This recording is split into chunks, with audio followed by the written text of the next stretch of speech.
In the time of the Buddha, there lived a man named Angulimala, a name that would come to strike fear into the hearts of all who heard it.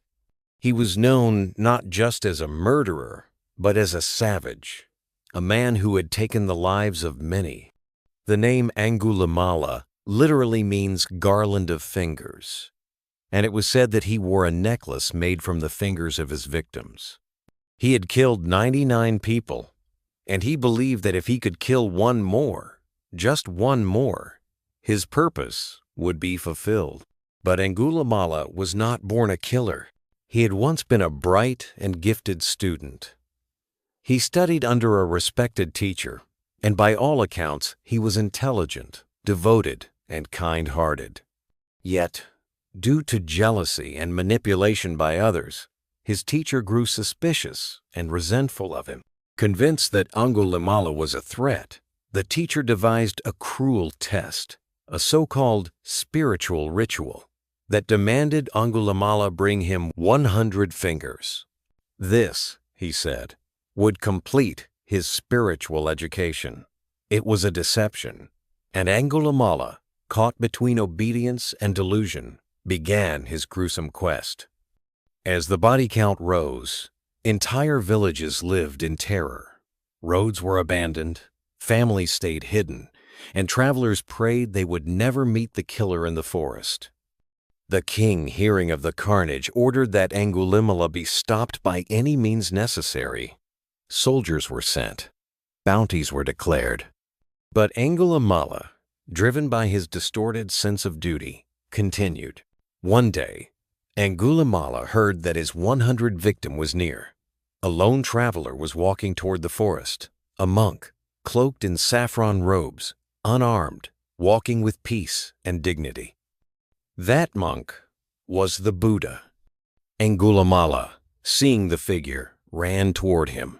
But no matter how fast he ran, he couldn't catch up. The Buddha was walking calmly, slowly, but somehow Angulimala could not reach him. Frustrated and breathless, he finally shouted, "Stop, monk! Stop!" The Buddha turned and replied, "I have stopped, Angulimala. It is you who have not stopped." These simple words pierced through the killer's heart like an arrow. "What do you mean you have stopped?" Angulimala asked, confused, and the Buddha replied, "I have stopped causing harm to any living being. I walk the path of peace and compassion. But your heart still runs with violence, with craving, with delusion. You have not stopped." In that moment, something shifted. Angulimala, whose mind had been clouded by darkness for so long, saw clearly, perhaps for the first time. The rage and hatred that had fueled him fell away. He dropped his weapon.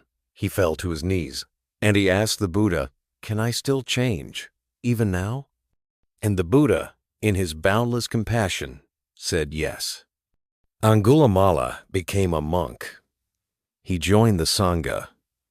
But his journey was not easy. Wherever he went, people threw stones at him. They spat at him. They screamed in anger and grief. After all, this was the man who had killed their loved ones. Some asked the Buddha why he allowed such a man to be among his monks.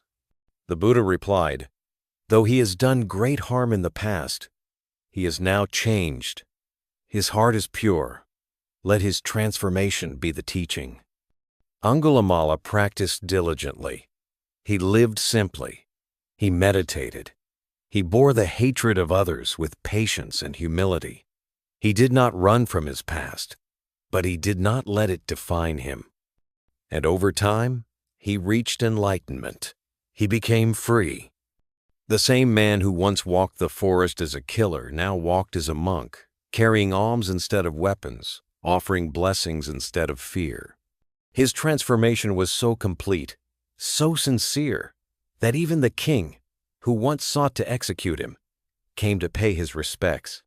The story of Angulimala is not a tale of punishment or revenge. It is a story of redemption, of the human capacity to change, no matter how far one has fallen. It reminds us that Buddha, nature exists in all beings, even those we might deem unworthy.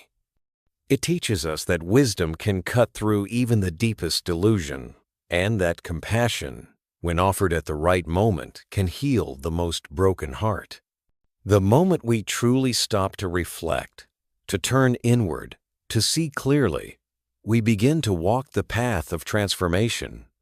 Just like Angulimala, we too can be reborn in this very life, not through rituals or perfection, but through wisdom, awareness, and the willingness to change. So let this story be a reminder. No one is beyond redemption. The seeds of awakening are within all of us. And when the heart is ready, even the greatest darkness can give way to light.